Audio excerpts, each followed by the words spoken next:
या पृथ्वीवर माणसाला मेंदूचा योग्य वापर करता येतो. त्याला खरं खोटं, चांगलं वाईट कळतं असं म्हटलं जातं. कोण आपलं, कोण परकं याची समज त्यातूनच येते. पण माणूस हा शेवटी प्राणीच असून त्यातला ॲनिमल इन्स्टिंक्ट हा जात नाही हे खरंच. म्हणजे ज्या उत्क्रांतीतून आधी मानवाचा खरं तर जनावराचा माणूस झाला, आता तोच माणूस पुन्हा रिव्हर्स मायग्रेशन करताना दिसतोय. हे सगळं सांगण्याचं कारण म्हणजे आपल्याला आपल्या रक्ताचं कोण हेच ओळखणं कठीण झालंय. मुंबईमध्ये एका मूकबधीर मुलीवर अत्याचार होतात.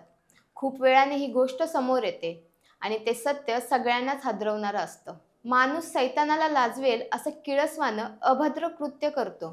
तेव्हा प्रश्न पडतो की इतकी नीच मानसिकता निर्माण होते कशी?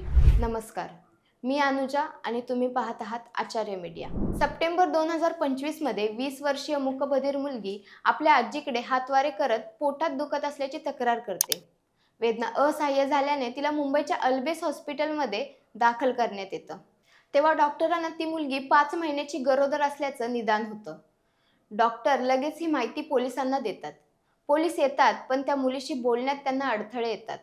ती सांगण्याचा प्रयत्न करत असते, पण ती भाषा कळत नसते. पोलीस तिच्या वडिलांना या सगळ्याबद्दल विचारतात तेव्हा असं काही झालं असल्याची शक्यता ते फेटाळतात. मुलीच्या बदनामीच्या भीतीने तक्रार दाखल करण्यास पण नकार देतात.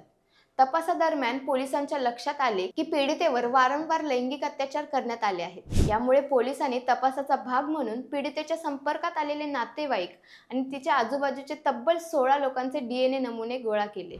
यानंतर मुलीचा गर्भपात करण्यात आला आणि या गर्भाचे नमुने फॉरेन्सिक चाचणीसाठी पाठवण्यात आले. 27 जानेवारीला फॉरेन्सिक तज्ज्ञांनी दिलेली माहिती तपासकर्त्यांना धक्का देते. संबंधित मुलीचा जन्मदाता बापच हे घाणेरडं कृत्य करत असल्याचं उघडकीस होतं. पोलिसांनी पुढे सांगितले की भीतीच्या सावटाखाली असल्यामुळे मुलींनी आपल्या वडिलांचे नाव उघड केलं नव्हतं. बालहक्क आणि दिव्यांग सहकार्य संस्थेच्या वतीने करण्यात आलेल्या समुपदेशाच्या दरम्यान तिने कबूल केलं की वडिलांनी तिच्यावर अत्याचार केला होता. तपासकर्त्यांनी पुढे म्हटलं की तिच्यावर घरात आणि अज्ञात ठिकाणी कोणी नसताना वडिलांकडून अत्याचार करण्यात आला.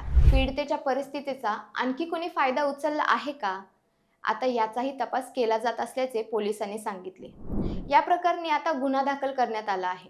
ही बातमी ऐकून तुमची तळपायाची आग मस्तकात जात असेल.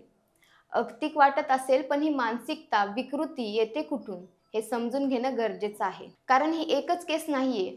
अशा केसेस वारंवार समोर आलेल्या आहेत. NCRBच्या डेटानुसार भारतभर 97% मुलींवर बलात्कार प्रकरणामध्ये आरोपी पीडितेचा ओळखीचा असतो. महाराष्ट्र आणि तमिळनाडूमध्ये हे प्रमाण 99.9 इतका आहे. संपूर्ण भारताचा आणि काही प्रमाणात जगाचा विचार केला तर हा आकडा नक्कीच वाढलेला आहे. लैंगिक विकृती ही केवळ व्यक्तीची समस्या नसते, ती समाजाच्या मनोवृत्तीचं अपयश असते. स्त्रीकडे भोगवादी वस्तू म्हणून असलेली दृष्टी, सत्तेचा गैरवापर, सेन्स ऑफ इम्प्युनिटी अशा प्रकरणात आरोपी आधीच हिशोब करून गुन्हा करतो. घरातलं प्रकरण आहे, बदनामीच्या भीतीने तक्रार होणार नाही.